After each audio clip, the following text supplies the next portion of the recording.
আচ্ছা, আমরা খুব অল্প সময়ের মধ্যে আমরা আহ, শুরু করতে যাচ্ছি। আহ, আমরা মনে হয় আর 1 মিনিট বা 2 মিনিট আমরা একটু দেখব। আর in the meantime sir আমাদের মাঝে আসবেন।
আহ, ধন্যবাদ সবাইকে। আহ, আমার কথা কি শোনা যায়? সবাই ক্লিয়ার? কেউ একজন রেসপন্স করলে জি ভালো হয়। ভাইয়া, ক্লিয়ারলি শোনা যাচ্ছে। ধন্যবাদ সবাইকে আজকে আমাদের মাঝে উপস্থিত হওয়ার জন্য। এবং আমরা আজকে আমাদের যে সামনে আমরা যে রিসার্চ প্রজেক্টটা নিয়ে কাজ করতে যাচ্ছি সেইটার আজকে আমাদের first official meeting, and today we are gonna discuss few more things and related stuffs which is totally uh, connected with this particular project. And apart from this, there are some several stuff would like to discuss on this particular platform. So আমরা দেরি না করে আমরা মূল বক্তব্যে চলে যাই। আমাদের মাঝে উপস্থিত আছেন ডক্টর আসাদুজ্জামান খান স্যার। আহ স্যারকে আসলে নতুন করে পরিচয় করে দেওয়ার মতো আসলে কিছু নাই। আমি তারপরেও স্যারকে আমাদের মাঝে প্লিজ স্যারকে আমি অনুরোধ করব স্যার যেন আমাদের মাঝে দুটি কথা বলেন। ধন্যবাদ নাফিস। আসসালামু আলাইকুম রহমতুল্লাহি বারকাতুহু। আমাকে স্যার বলার দরকার নেই, নাম ধরে অথবা উম, ভাইয়া বলে ডাকলেও কোনো সমস্যা হবে না ইনশাল্লাহ। আমার পড়াশোনা মূলত হচ্ছে, আহ, আমি ইরাসমাস এসেছিলাম ফ্রান্স এবং জার্মানি, এবং পিএইচডি জার্মানিতে। এখন আমি মোটামুটি ভাবে কাজ করতেছি সাইন্টিফিক রিসার্চার হিসাবে অস্ট্রিয়াতে, রিসার্চ ইনস্টিটিউটে, অনেকদিন ধরেই বলা যায়। আর যে ডিসিপ্লিনে আমি কাজ করি মেনলি সেগুলো হচ্ছে বায়োসেন্সর, মানে মেইনলি হচ্ছে electrochemical based biosensor, lithium ion battery এবং কার্বন ক্যাপচার। এই তিনটা টপিকের উপর বা এই প্রজেক্টগুলোর উপর আমরা মূলত কাজ করি। এছাড়াও আরো কিছু প্রজেক্ট আছে যেগুলো ফিজিক্যাল সেন্সর রিলেটেড কাজ। এই আর কি। আর বাংলাদেশে আমার বাসা হচ্ছে রংপুর, রাজশাহী ইউনিভার্সিটিতে পড়াশোনা করেছি আমি, কেমিস্ট্রি। তাহলে উম, আমি সরাসরি টপিকে চলে যাই, যদি সবাই এগ্রি করে।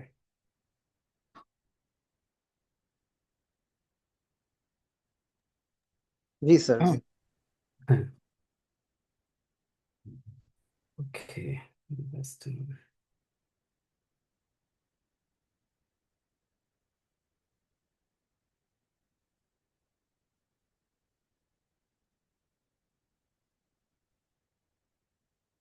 আমাকে একটু এনশিওর করতে হবে যে আমার স্ক্রিন দেখা যায় কিনা। ইয়েস স্যার, আমি clearly visible. Yes, sir. Okay, thank you very much for your response. Okay, মূলত আমরা তিনটা বিষয়ের উপর কাজ করতে যাচ্ছি। তো এই তিনটা বিষয় হচ্ছে বায়োসেন্সর, লিথিয়াম আয়ন ব্যাটারি অথবা সোডিয়াম আয়ন ব্যাটারি, এবং আরেকটা হচ্ছে carbon dioxide capture from the environment. এখন কারা কারা কোন টপিক গুলা চুজ করবে সেটার উপর আমি হালকা একটু আইডিয়া দিই। সেটা হচ্ছে বায়োসেন্সর মূলত যারা হচ্ছে chemistry, physics, physical chemistry, biomedical engineering, bio pharmacy, অথবা টেক্সটাইল বেসড, টেক্সটাইল কেমিস্ট্রি, এই রিলেটেড হলে খুব ভালো হয় তাদের জন্য। কারণ এখানে মেইনলি ফোকাসিং কয়েকটা পয়েন্ট আছে, যে পয়েন্টগুলো হচ্ছে তাদের বুঝতে হবে, বিশেষ করে ইলেকট্রোকেমিক্যালি আসলে কিভাবে ফাংশন করে একটা সেন্সর। সেইটা, সেই বিষয়গুলো যদি মোটামুটি ভাবে, যেমন ইলেকট্রোকেমিক্যাল বেস আইডিয়া থাকলে মোটামুটি তারা করতে পারে, অথবা ম্যাটেরিয়াল সায়েন্স হতে পারে, ম্যাটেরিয়াল সায়েন্সের মানে আওতাধীন। কার্বন ক্যাপচার মূলত যারা mechanical engineering, chemistry, physics, physical chemistry, কারণ আমরা মূলত কাজ করব ম্যাটেরিয়ালস রিলেটেড, এবং এই রিলেটেড চ্যালেঞ্জেস যেগুলো ফেস করতেছে সায়েন্টিফিক ওয়ার্ল্ডে রাইট নাও, আমরা ওই বিষয়গুলো এখানে আমরা ডিসকাস করব এবং আমাদের লেখাতে আমরা নিয়ে আসবো। আর একটা হচ্ছে লিথিয়াম আয়ন ব্যাটারি।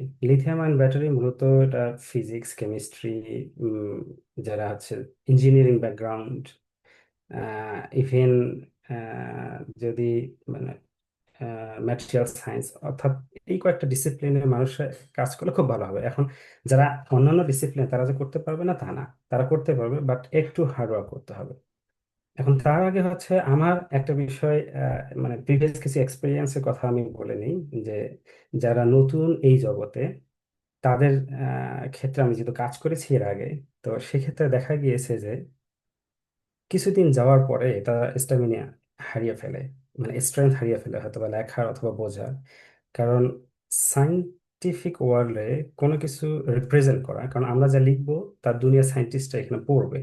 তো সেই জিনিসটা যখন পড়বে, তাহলে আমাদেরকে এমনভাবে সেটা প্রেজেন্ট করতে হবে যেন রিডারদের জন্য একটা সহজ হয়, এবং আমরা কোন বিষয়গুলো নিয়ে আসতেছি, এমন না যে যে জিনিস হয়ে গেছে সেই জিনিসের রিপিটেবিলিটি করব, এমন বিষয় না। আমাদেরকে নিয়ে আসতে হবে যে যারা, যেহেতু আমরা রিভিউ লিখবো, সায়েন্টিফিক ওয়ার্ল্ডে যারা এর উপর কাজ করেছে, এই কাজের উপর বিভিন্ন ধরনের তারা হচ্ছে চ্যালেঞ্জেস ফেস করেছে।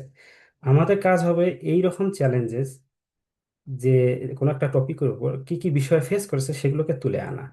হুম। এবং সেটাই হচ্ছে আমাদের মানে মেইন কাজ হবে হচ্ছে রিভিউ লেখার ক্ষেত্রে। তা যাই হোক, আমি ওভারঅল আগে আইডিয়া দিই যে আসলে টপিকগুলো কি কি এবং এর ফাংশন কি কি এবং এটা কিভাবে অ্যাপ্লিকেশন হয়, সেটা নিয়ে একটু আমি কথা বলি।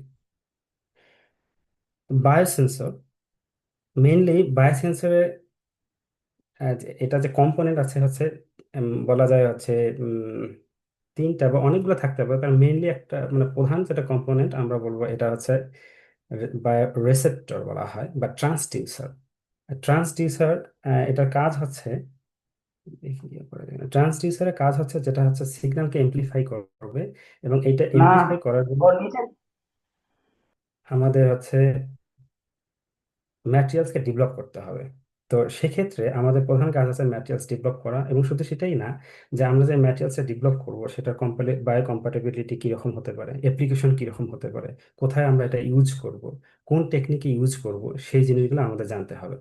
বায়োসেন্সরের ক্ষেত্রে আরো এর এর যদি আমি শাখা প্রশাখার কথা বলি, তো কিছু সেন্সর আছে যেগুলোকে আমরা সরাসরি বলি ফিজিক্যাল সেন্সর, যেমন যেগুলোতে আসলে হচ্ছে এটা সরাসরি এরা হচ্ছে সিগন্যাল প্রডিউস করে, যেমন ট্রাইবো ইলেকট্রিক ম্যাটেরিয়ালস।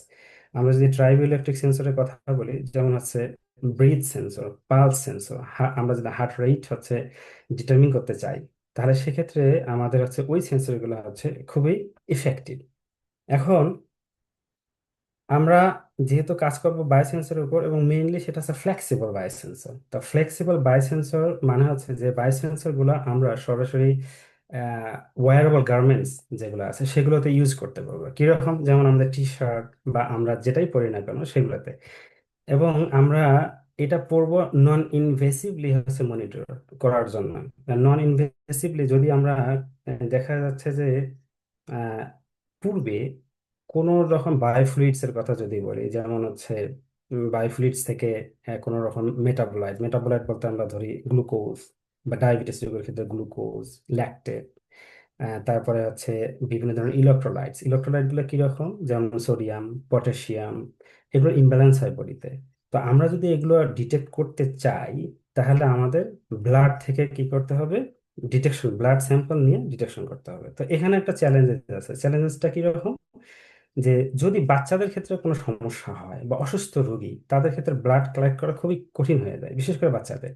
কারণ এদের পিয়ার্সিং করে মানে হচ্ছে নিডল দিয়ে পিয়ার্সিং করে ব্লাড কালেক্ট করে তাদের থেকে ওই মানে হচ্ছে কোনো রোগ ডিটারমিন করে অত্যন্ত টাফ। তো সেক্ষেত্রে যে নন ইনভেসিভলি দেখা যাচ্ছে বাচ্চারা প্রস্রাব করে, অথবা তাদের স্যালিভা, আমরা যদি লালার কথা বলি, অথবা দেখা যাচ্ছে হচ্ছে যদি ঘামে, সোয়েট, এগুলো থেকে ওই একই জিনিস ডিটারমিন করা যায় বা ডিটেকশন করা যায়। তো এইটা হচ্ছে নন ইনভেসিভ। নন ইনভেসিভ মানে হচ্ছে আমাদের বডিকে পিয়ার্সিং করতে হবে না, এক কথা উইদাউট পিয়ার্সিং। তাহলে সেইটা এই সেন্সর গুলাকে আমরা হচ্ছে কনস্ট্রাক্ট করব। তো এখন সেটা হচ্ছে আমরা কিভাবে করব? অবশ্যই একটা সাবস্ট্রেট যেটা হচ্ছে ফ্লেক্সিবল। আমরা যদি পূর্বের কথা চিন্তা করি যে আগে বায়োসেন্সর গুলো কিভাবে ডিটেক্ট করতো, যেমন আমরা এখনো দেখি যা ডায়াবেটিক্স রোগীদের ক্ষেত্রে কি করে, তারা হচ্ছে নিডেল দিয়ে পিয়ার্সিং করে ফিঙ্গার, তারপর হচ্ছে সেই ব্লাড বের হয়, সেই ব্লাডটা হচ্ছে সেন্সরের মধ্যে যখন রিয়াকশন জন্য আসে, তারপর তারা হচ্ছে তাদের কনসেন্ট্রেশন লেভেলটা ডিটেক্ট করে। তো এটা একটা ব্যক্তির জন্য বারবার যদি ডিটেকশন করা প্রয়োজন হয়, দেখা যাচ্ছে 1 ঘন্টা পর পর তাদেরকে হচ্ছে ডাটা নিতে হচ্ছে বা দেখতে হচ্ছে তার আসলে বডি কন্ডিশনটা কি রকম। তো ওই ব্যক্তির জন্য বারবার পিয়ার্সিং করা আসলে খুবই টাফ ব্যাপার। তাহলে সেক্ষেত্রে যদি এমন হয় যে হ্যাঁ তার লালা আছে, এই সেন্সরটা লালা নিয়ে সেন্সরের মধ্যে হচ্ছে তার রিয়াকশন জেনারেল আলাটা জাস্ট ড্রপ কাস্ট করলো, সেখান থেকে তার ডাটা দেখতে পেলো। তো এটাই বেশি সহজ না? তা এই জন্যই হচ্ছে এই টাইপের সেন্সর গুলার দিকে এখন সাইন্টিফিক ওয়ার্ল্ড বেশি করে হচ্ছে ঝুঁকে গেছে। তো এখন এই ফ্লেক্সিবল বায়োসেন্সরের ক্ষেত্রে আমাদের চিন্তা করতে হবে যে কোন কোন টাইপ জিনিসগুলো আমরা সাবস্ট্রেট হিসেবে ইউজ করব, যেটা হচ্ছে ফ্লেক্সিবিলিটি দেবে। তো সেক্ষেত্রে এখন দেখা যাচ্ছে পিইটি সাবস্ট্রেট খুব বেশি ইউজ হয়, বাট আমরা রিসেন্টলি আমার এর উপর কাজ করা আছে, পাবলিকেশন আছে, আমরা টেক্সটাইল ইউজ করেছি। তো একই রকম কনস্ট্রাকশন, জাস্ট সাবস্ট্রেট হিসেবে আমরা টেক্সটাইলটা ইউজ করেছি। তো আমাদের আহ, আমরা যখন রিভিউটা লিখবো, তো আমরা কয়েকটা পার্সপেক্টিভে লিখবো। যেমন হচ্ছে একটা ম্যাটেরিয়ালস, যে কোন কোন ম্যাটেরিয়াল, কারণ এখানে একটা বিষয় আছে যে একটা সেন্সর সেন্সিটিভিটি কিরকম দেয়। এখন সেন্সিটিভিটিটা কি রকম দেয় এটা ডিপেন্ড করে তার ম্যাটেরিয়ালস এর উপর, কোন কোন ম্যাটেরিয়ালস গুলো আমরা ইউজ করলাম। এখন আমাদের দরকার হবে হাইলি কন্ডাক্টিভ ম্যাটেরিয়ালস ইউজ করার জন্য। এখন হাইলি কন্ডাক্টিভ ম্যাটেরিয়াল যদি আমরা ইউজ করতে চাই, তাহলে সেই ম্যাটেরিয়াল গুলোর উপর কিছু রকম মানে মডুলেটিং করতে হয়, টিউনিং করতে হয়, ফাংশনালাইজেশন করতে হয়। এগুলো কিন্তু আমাদের হচ্ছে কাজ, আমাদের এখানে কাজ। ইভেন আমরা যদি একটা রিভিউ প্রপারলি লিখি, মানে লিখার পরে কেউ যদি ল্যাবরেটরিতে চায় যে হ্যাঁ আমি ল্যাবরেটরি প্র্যাকটিস করব, মনে হয় যে সহজ যদি তাকে সাপোর্ট দেওয়া হয়, কারণ অলরেডি অনেকগুলো বিষয় শিখে যাবে। এখন দেখা যাক যে আসলে আমরা কি কি ডিটেক্ট করতে পারবো আমরা বায়োসেন্সর ইউজ করে। আমাদের বায়োসেন্সর হবে ফ্লেক্সিবল স্ক্রিন প্রিন্টেড বায়োসেন্সর। তো আমরা কি কি ডিটেক্ট করতে পারবো, যেমন হচ্ছে আমরা প্রোটিন এন্ড পেপটাইড, এর মধ্যে আছে যেমন ক্যান্সার বায়োমার্কার্স, এটা পাবো, কার্ডিয়াক বায়োমার্কার্স, তারপর আছে ইনফ্লামেটরি বায়োমার্কার্স যেমন হচ্ছে কার্বন রিঅ্যাক্টিভ প্রোটিন। আমি এটার উপর কাজ করতেছি এখন, কার্বন রিঅ্যাক্টিভ প্রোটিন। আমি যদি এটাকে সিম্পলি একটু মানে মানে ব্যাখ্যা করি, সেটা হচ্ছে যে আমাদের বডিতে বিভিন্ন রকম ইনফ্লামেশন হয়। ইনফ্লামেশন হয় যেমন হচ্ছে মানুষের লিভারে প্রবলেম হয়, তারপরে হচ্ছে তারপরে হচ্ছে গ্যাস্ট্রিক ইন্টেস্টাইন ট্র্যাকে বিভিন্ন রকম প্রবলেম হয়, গাটে প্রবলেম হয়। এর ফলে দেখা যাচ্ছে তারপর হচ্ছে অ্যালার্জিক রিয়াকশনস, হ্যাঁ, দেখা যাচ্ছে ভালোভাবে তারা হচ্ছে তাদের বডি ফিট না বিভিন্ন রকম কাজ, বা হচ্ছে এটাকে বলা হয় ফ্যাটিক, ক্রনিক ফ্যাটিক, এই জিনিসগুলো তাদের মধ্যে দেখা যায়।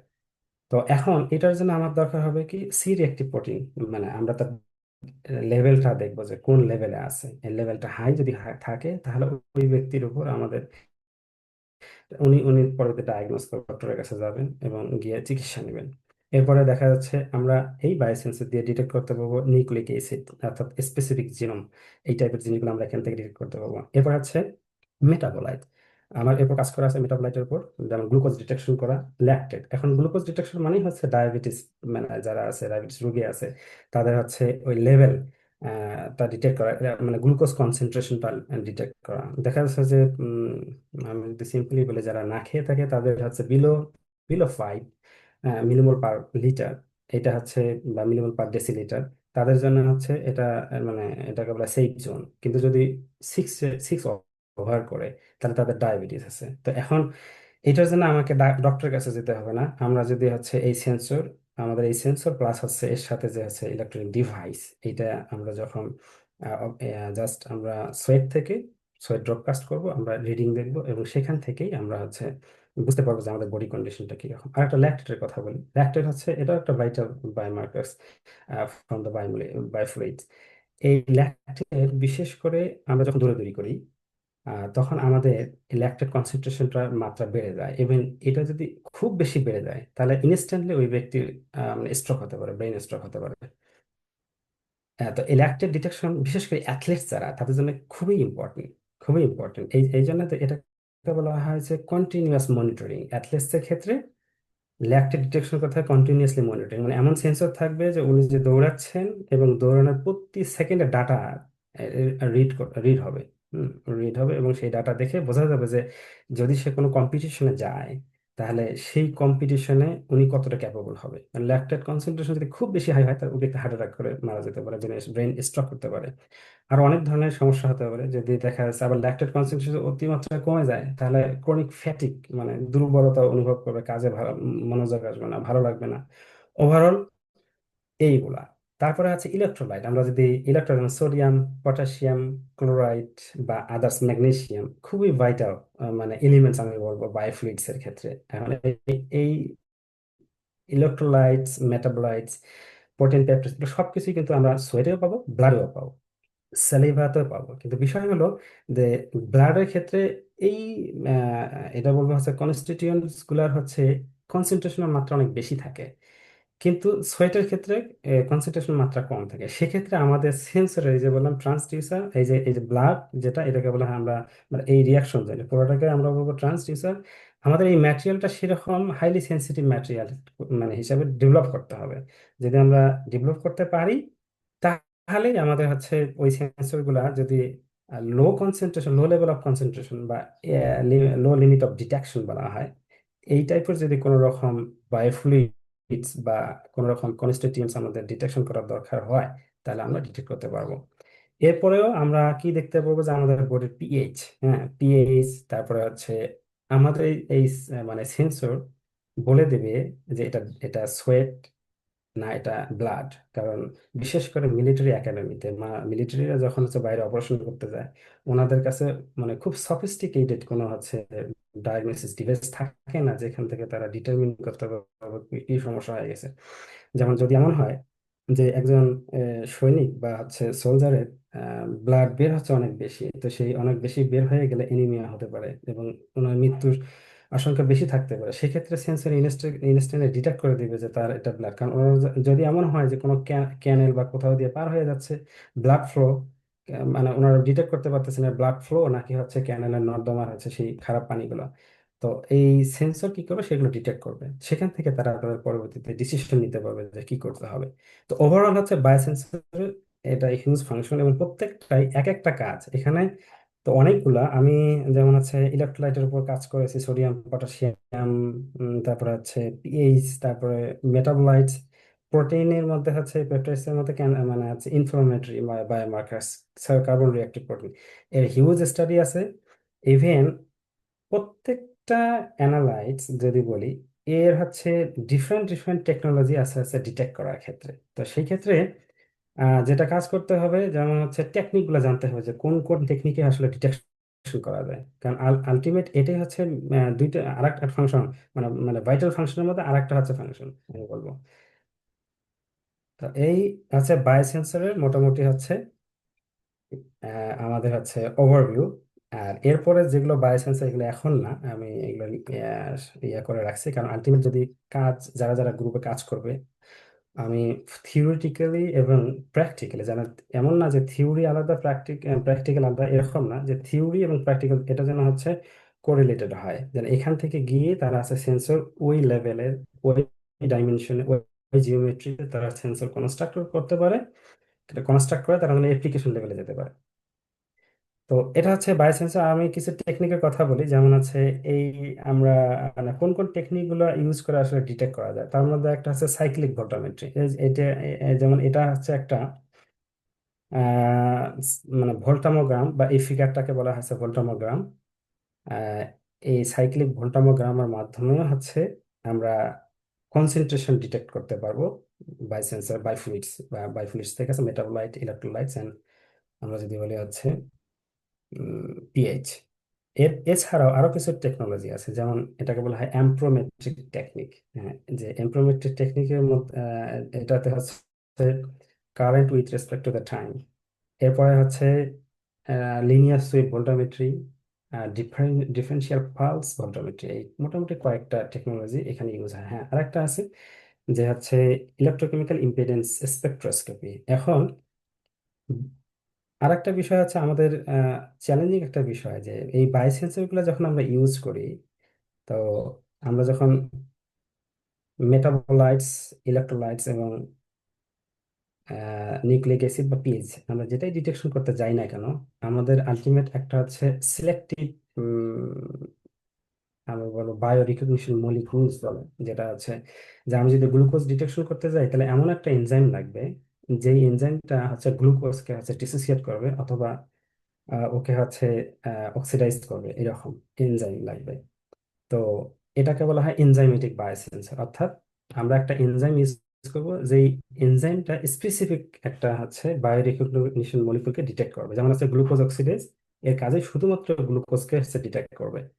একইভাবে ল্যাকটেট অক্সিডেজ, এর কাজ হচ্ছে ল্যাকটেটকে ডিটেকশন করবে, সে কিন্তু অন্য কিছুকে ডিটেক্ট করবে না। তো এখানে একটা মজার বিষয় হলো যে যদি গ্লুকোজ এবং ল্যাকটেটকে ডিটেকশন করার ক্ষেত্রে এই এনজাইম গুলো আছে মানে খুবই ভালো কাজ করে, কারণ এর স্পেসিফিসিটি, একুরেসি অনেক বেশি, মানে হাই, প্রায় 99.9% এরকম।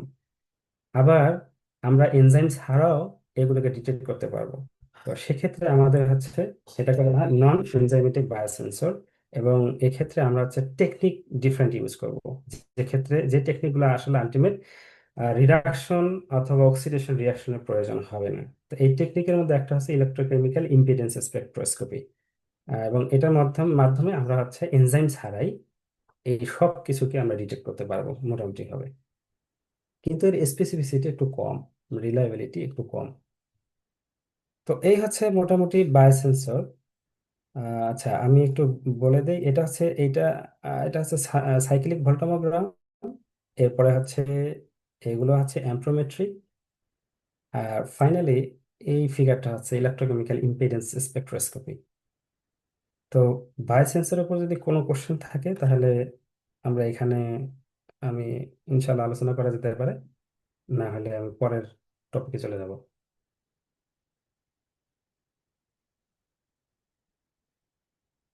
Lithium ion battery.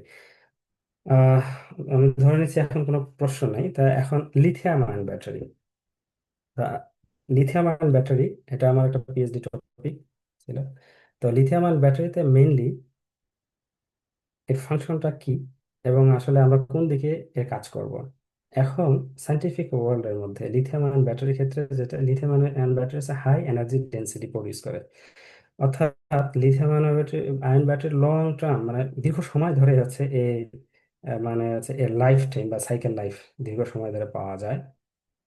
কিন্তু সমস্যা হচ্ছে যখন আমরা ইলেকট্রিক ভেহিকেল যেমন টেসলা বা বিএমডাব্লিউ এই টাইপের হচ্ছে গাড়িতে আমরা লিথিয়াম আয়ন ব্যাটারি ইউজ করব, সেক্ষেত্রে তার পাওয়ার ডেন্সিটিটা অনেক হাই দরকার। পাওয়ার ডেন্সিটি মানে হচ্ছে যে যত দ্রুত ব্যাটারি যত দ্রুত একটা ডিভাইসকে পাওয়ারিং করবে, এটাকে বলা হয় পাওয়ার ডেন্সিটি। তো লিথিয়াম আয়ন ব্যাটারির ক্ষেত্রে পাওয়ার ডেন্সিটিটা কম। এখন পর্যন্ত এনার্জি ডেন্সিটি যথেষ্ট আছে, কিন্তু পাওয়ার ডেন্সিটি কম। তা এখন আমাদের টার্গেট থাকবে যে কি করে একটা ব্যাটারির পাওয়ার ডেন্সিটি বাড়ানো যায়, এইটা একটা, এবং এর এনার্জি ডেন্সিটি মানে সে কি পরিমাণ এনার্জি তার মধ্যে স্টোর করতে পারে। তাহলে দুইটা টার্গেটে কাজ করতে হবে। তো লিথিয়াম আয়ন ব্যাটারির ক্ষেত্রে যে আসলে আলটিমেট এটা কি কি আছে, এর মধ্যে কি কি আছে, তার মধ্যে আমরা লিথিয়াম আয়ন ব্যাটারিতে যেমন আছে কারেন্ট কালেক্টর। এরপরে কারেন্ট কালেক্টর গুলো কি কি হতে পারে আমরা জানি, সচরাচর aluminium, copper, highly conductive materials. আর কারেন্ট কালেক্টরের উপরে থাকবে হচ্ছে অ্যানোড। অ্যানোড, এই অ্যানোড ম্যাটেরিয়ালস হচ্ছে বহু ধরনের আছে, নিচে এরপরে স্লাইড গুলোতে এগুলো আমি ডিসকাস করেছি। এরপরে থাকবে হচ্ছে আমাদের ইলেকট্রোলাইট অ্যান্ড সেপারেটর। মোটামুটি চারটা কম্পোনেন্ট আছে: anode, cathode, electrolyte and separator. এবং ব্যাটারিতে এত পরিমাণ কাজ যে প্রত্যেকটা কম্পোনেন্টের এক একটা ম্যাটেরিয়ালস নিয়ে প্রচুর গবেষণা আছে, এক একটা ম্যাটেরিয়ালস নিয়ে। যেমন রিসেন্টলি আমি কাজ করতেছি silicon anode based lithium ion battery. Silicon anode এর ফাংশন প্রচুর, স্পেশালি বলা যায় যে আমরা যদি বলি যে আসলে একই পরিমাণ এনার্জি স্টোর করতে পারে, যেটা 10 টাইমস গ্রাফাইট আছে। যদি এখন কমার্শিয়াল আমরা যেসব ব্যাটারি গুলো দেখি এগুলো কিন্তু গ্রাফাইট অ্যানোড বেজ। গ্রাফাইট অ্যানোডের চেয়ে 10 টাইমস হচ্ছে সে এনার্জি স্টোর করতে পারে। কিন্তু বিষয় হলো চ্যালেঞ্জ আছে অনেকগুলো। চ্যালেঞ্জের মধ্যে একটা যেমন হচ্ছে ভলিউম এক্সপানশন। সিলিকন অ্যানোড হচ্ছে আলটিমেট যখন হচ্ছে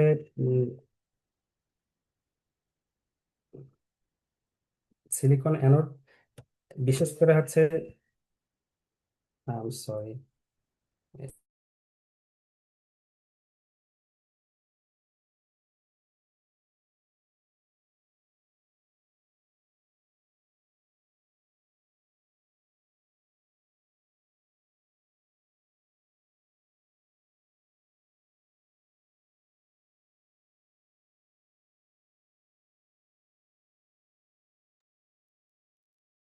সরি, ওকে। সিলিকন অ্যানোডের ক্ষেত্রে ভলিউম এক্সপানশন, বিশেষ করে সিলিকন অ্যানোডে যে ইলেকট্রোলাইট গুলো ইউজ করা হয়, বিশেষ করে অর্গানিক ইলেকট্রোলাইট এবং আয়নিক লিপিড ইলেকট্রোলাইট, এবং এটা যখন আসে ইলেকট্রোলাইটের সংস্পর্শের সাথে সাথে ভলিউম এক্সপানশন হয় যখন হচ্ছে চার্জিং ও ডিসচার্জিং করা হয়, এবং ইন্টারকালেশন এবং ডি ইন্টারকালেশন এই সময় ঘটে, তখন এই ভলিউম এক্সপানশন হয়। আর ভলিউম এক্সপানশন যখন হয়ে যায় তখন এটা পুলভারাইজেশন, মানে হচ্ছে আমরা দেখবো স্লট স্লট করে হচ্ছে এই কারেন্ট কালেক্টর থেকে উঠে যাচ্ছে। যার কারণে হচ্ছে কিছু সাইকেল চলার পরেই সিলিকন অ্যানোড ম্যাটেরিয়াল আর ভালো কাজ করে না, অর্থাৎ ক্যাপাসিটি ফেড হয়ে যায়। তো এই চ্যালেঞ্জেস গুলো নিয়ে এখন কাজ চলতেছে, এবং রাইট সাইডে আমার একটা কাজ, এটা আমরা টেক্সটাইল ব্যাটারি তৈরি করেছি, যেখানে আহ, আমাদের হচ্ছে অ্যানোড হিসাবে আমরা ইউজ করেছি আছে গ্রাফাইট, ক্যাথোড হিসাবে আমাদের মানে কমার্শিয়াল ক্যাথোড ইউজ করা হয়েছে, এবং টেক্সটাইলকে আমরা সাবস্ট্রেট হিসেবে ইউজ করেছি, যেটা কারেন্ট কালেক্টর। তো যেখানে আমরা হচ্ছে কমার্শিয়াল যেটা ইউজ হয় সেটা হচ্ছে কপার ফয়েল, কিন্তু সেই কপার ফয়েলের রিপ্লেসমেন্ট হিসেবে এখানে হচ্ছে আমরা টেক্সটাইল ইউজ করেছি। বাট এই টেক্সটাইল হচ্ছে হাইলি কন্ডাক্টিভ, এবং হচ্ছে এটা বলা যায় নিটেড, এবং এর সারফেস এরিয়া অনেক বেশি, হাই সারফেস এরিয়া। তো ক্যাথোড ম্যাটেরিয়ালের মধ্যে বহু রকম ক্যাথোড ম্যাটেরিয়াল আছে, আমরা যেমন এনএমসি, তারপরে হচ্ছে LMO lithium manganese oxide, nickel layered manganese oxide. তো এই মানে ক্যাথোড ম্যাটেরিয়ালগুলোর প্রচুর ডেভেলপমেন্ট আছে। আমরা যদি চাই যে কোনো একটা ক্যাথোড ম্যাটেরিয়াল নিয়ে কাজ করব, তাহলে ওই cathode material particularly cathode material নিয়ে কাজ করা যাবে। একইভাবে অ্যানোড ম্যাটেরিয়াল, যে গ্রাফাইট, আমি তো আগেই বললাম যে মোটামুটি কমার্শিয়াল ব্যাটারিগুলোতে গ্রাফাইট ইউজ করা হয়, কিন্তু গ্রাফাইটের রিপ্লেসমেন্টে এখন চাচ্ছে সিলিকন অ্যানোড ইউজ করার জন্য ইভেন সোডিয়াম, অ্যালুমিনিয়াম, কিন্তু এগুলো কমার্শিয়ালি এখন পর্যন্ত অ্যাভেলেবল না। আর ব্যাটারি কয়েক ধরনের হয়, মোটামুটি যে সেল, ব্যাটারি যে সেলগুলো, সেই সেলগুলো বেশ কয়েক ধরনের, যেমন হচ্ছে কয়েন সেল, তারপরে হচ্ছে সিলিন্ড্রিক্যাল সেল, প্রিজমেটিক সেল, এরপর হচ্ছে পালস সেল। আমি আমার ল্যাবে মোটামুটি কয়েন সেল আর পালস সেল হচ্ছে ডেভেলপমেন্ট করা, মানে করতেছি এই আর কি। এটা হচ্ছে কয়েন সেল, এরপরে হচ্ছে এটা হচ্ছে পালস সেল। তো আরেকটা বিষয় যে আমি এর আগেও মানে বলেছিলাম যে প্রত্যেকটা কম্পোনেন্টের প্রচুর স্টাডি আছে, যেমন ইলেকট্রোলাইট। যখন ব্যাটারি আমরা কাজ করব প্র্যাকটিক্যালি, তখন আমরা অনেকগুলো চ্যালেঞ্জেস ফেস করব। তার মধ্যে একটা হচ্ছে যে সেল অ্যাসেম্বল করা, এটা একটা চ্যালেঞ্জেস। কারণ সেল অ্যাসেম্বল করতে গেলে অ্যানোড ক্যাথোড প্রপার জায়গায় রিপ্লেসমেন্ট করা, তারপরে হচ্ছে সেপারেটর দেয়া, ইলেকট্রোলাইট দেয়া, ইলেকট্রোলাইট চুজ করা, এরপরে হচ্ছে আমি যে অ্যানোড এবং ক্যাথোড হচ্ছে সরি কন্ডাক্টিভ ফয়েল অথবা কারেন্ট কালেক্টরের উপর এই যে ড্রপ কাস্ট করব বা প্রিন্টিং করব বা কোটিং করব, সেক্ষেত্রে আমাকে দেখতে হবে কোন টাইপের বাইন্ডার গুলা। কারণ আমার ব্যাটারির ক্ষেত্রে অবশ্যই দরকার হাইলি কন্ডাক্টিভ ম্যাটেরিয়ালস বা অ্যাক্টিভ ম্যাটেরিয়ালস রাখা, যাতে করে হচ্ছে রেজিস্ট্যান্স কম থাকে। কিন্তু আমরা যদি বাইন্ডার সিলেক্ট করতে না পারি, তাহলে দেখা যাচ্ছে যে আমাদের স্লারি যখন আমরা তৈরি করব কোট করার জন্য, আমরা দেখবো যে রেজিস্ট্যান্স বেড়ে গেছে। আর রেজিস্ট্যান্স যখনই বেড়ে যাবে, আমরা দেখবো যে আমাদের ক্যাপাসিটি ফেড হয়ে গেছে। লেটস সে আমাদের দরকার 1000 মিলিয়াম পাওয়ার পার গ্রাম, কিন্তু আমার জাস্ট এই বাইন্ডারের কারণে সেটা 50% কমে গেছে। যদি সতর্ক না হয়, যদি স্টাডি না করি যে কোন কোন বাইন্ডার কোন কোন ম্যাটেরিয়ালের ক্ষেত্রে সুইটেবল, এটা যদি বের করতে না পারি আমরা, তাহলে আমাদের রিসার্চ মানে শেষ করতে অনেক সময় লাগবে, এই আর কি। এরপর আছে সেপারেটর। সব সেপারেটরই খুব ভালো কাজ করে না প্রত্যেক ম্যাটেরিয়ালস এর ক্ষেত্রে। আমি যেমন বললাম যে যদি অ্যানোড ম্যাটেরিয়ালের কথা, সিলিকনের কথা যদি বললাম, সিলিকনের ক্ষেত্রে এই সব ধরনের সেপারেটর প্রপারলি কাজ করে না। তা সেক্ষেত্রে আমার দেখতে হবে যে আসলে সিলিকনের ক্ষেত্রে কোন সেপারেটরটা বেশি সুইটেবল, এটা একটা। সেকেন্ডলি হচ্ছে আমাকে দেখতে হবে যে কোন বাইন্ডার, এবং এরপরে দেখব কোন টাইপের হচ্ছে ইলেকট্রোলাইট এর জন্য মোস্ট সুইটেবল।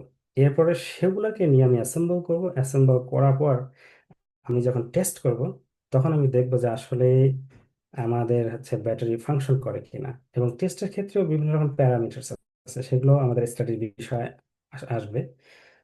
এই আর কি। তো মোটামুটি হচ্ছে লিথিয়াম আয়ন ব্যাটারিতে আমরা কাজ করতে যাব হচ্ছে লিথিয়াম আয়ন ব্যাটারি এবং সোডিয়াম আয়ন ব্যাটারি। যে ব্যাটারিতে আমরা কাজ করি না কেন, আলটিমেট তার কম্পোনেন্ট গুলো হচ্ছে একই রকম। এবং আমরা এখান থেকে কোনো একটা স্পেসিফিক টপিকে সিলেক্ট করে আমরা সামনের দিকে আগাবো।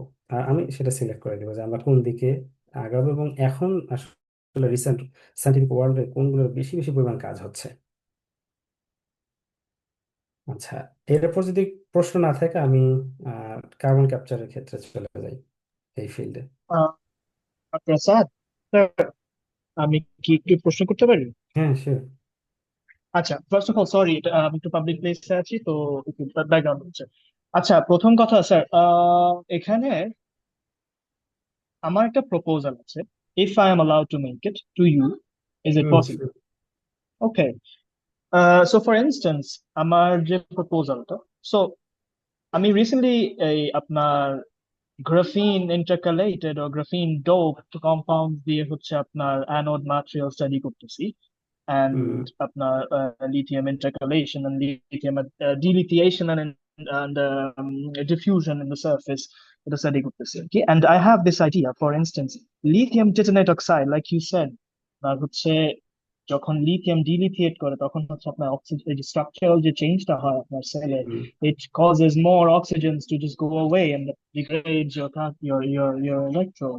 So আমার যে প্রপোজালটা ছিল, for example in case of sodium as well, আপনি যখন লিথিয়াম টেট্রানাইড অক্সাইডে আপনি যখন একটা লেয়ারকে আপনি মানে আপনি যখন ডিএফটি দিয়ে মডেল করবেন, এরপর আমরা যখন near near elastic band NEB technique দিয়ে আমরা যদি লিথিয়ামটাকে যদি আমরা এক্সট্রাক্ট করি, লিথিয়াম আয়ন হিসেবে বের করে নিয়ে আসি, তারপর আমরা যদি স্ট্রাকচারাল চেঞ্জটা স্টাডি করতে পারি, and we can study the change, the variation in the structural change with respect to the lithium concentration on the surface, I think this might be able to give us an idea if the zero strain, so-called zero strain lithium titanate oxide is in fact zero zero escape or zero degradation of oxygen, যেটাকে industry standard হিসেবে claim করা হয় আর কি। I think this will give us really good insights into the future of degradation and aging mechanisms.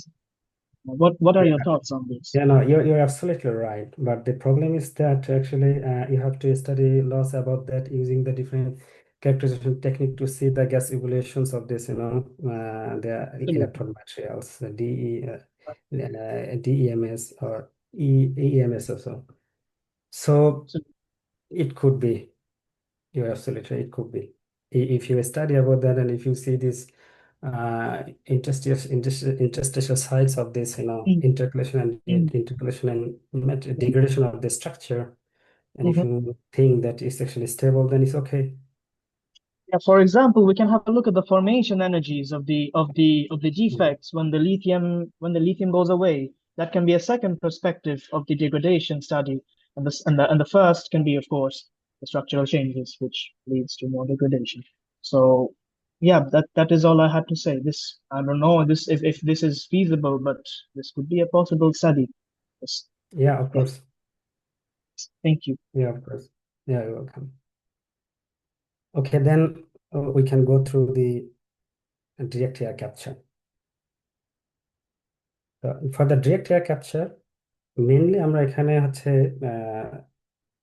Discuss করবো দুইটা বিষয়। একটা হচ্ছে প্রসেস ইঞ্জিনিয়ারিং অ্যান্ড, এবং সেকেন্ডলি হচ্ছে ম্যাটেরিয়ালস। প্রত্যেকটা ক্ষেত্রে ম্যাটেরিয়ালস আমাদের এখানে আছে মেইন পার্ট হবে, কারণ আলটিমেট ম্যাটেরিয়ালস ডেভেলপমেন্টের উপরে মানে কাজ করবে যে আসলে আমরা আমাদের মোটামুটি বায়োসেন্সর হোক, ব্যাটারি হোক, অথবা হচ্ছে কার্বন ক্যাপচার হোক, প্রত্যেকটা ক্ষেত্রে হচ্ছে ম্যাটেরিয়ালের গুরুত্বপূর্ণ ভূমিকা এখানে আমরা হচ্ছে ডিসকাস করব। তো ম্যাটেরিয়ালের ক্ষেত্রে হচ্ছে কার্বন ক্যাপচারের ক্ষেত্রে ম্যাটেরিয়াল হচ্ছে যেমন হচ্ছে সিলিকা, এমওএফ বা আদার অ্যাডজর্বেন্ট ম্যাটেরিয়ালস। আর আমি বলে রাখি এখানে আমরা হচ্ছে সলিড ডিরেক্ট এয়ার ক্যাপচার, অর্থাৎ এখন পর্যন্ত কার্বন ক্যাপচারের ক্ষেত্রে যে টেকনোলজিগুলো ইউজ করা হচ্ছে সেগুলো মূলত লিকুইড বেসড ইন্ডাস্ট্রিয়ালি। কিন্তু নাও সায়েন্টিফিক ওয়ার্ল্ড এখন দেখা যাচ্ছে যে অলরেডি লিকুইড বেস থেকেই সলিড বেস, অর্থাৎ আমরা এমন একটা হচ্ছে টেকনোলজি বা ডিভাইস আমরা ডেভেলপ করব, যেটা আমরা যদি কোনো একটা প্লেসে, যেমন আমরা যদি বাংলাদেশের কথাই বলি অথবা ইউরোপের কথাই বলি, কোনো একটা জায়গায় রাখবো, সেখান থেকে যে এয়ার পাস হচ্ছে সেই এয়ার থেকে সে কার্বন ডাইঅক্সাইড ক্যাপচার করবে। এরপরে আমরা সেই কার্বন ডাইঅক্সাইডকে স্টোর করব, অথবা যদি আমরা চাই যে এটাকে ডিজাইন করে, প্রসেস ডিজাইন করে আমরা ফার্দার কোনো হচ্ছে ইনগ্রেডিয়েন্ট অথবা ম্যাটেরিয়ালস অথবা কেমিক্যালস তৈরি করবো, আমরা করতে পারি। তো এই হচ্ছে ডিরেক্ট এয়ার ক্যাপচারের মেইন হচ্ছে ফাংশন। এখন অনেকগুলো টেকনোলজি এখানে ইউজ হয় এই ক্যাপচার করার ক্ষেত্রে। তার মধ্যে হচ্ছে ইলেকট্রোসুইং, পিএইচ সুইং, ভ্যাকুয়াম সুইং এবং অনেক কয়েকটা টেকনোলজি, আমরা ধীরে ধীরে এগুলোর সাথে আমরা পরিচিত হব। তার আগে একটু বলে নেই এখানে আছে মেইন ফাংশনটা কি হতে পারে। আমরা একটা সাবস্ট্রেট নিব, সেটা হতে পারে টেক্সট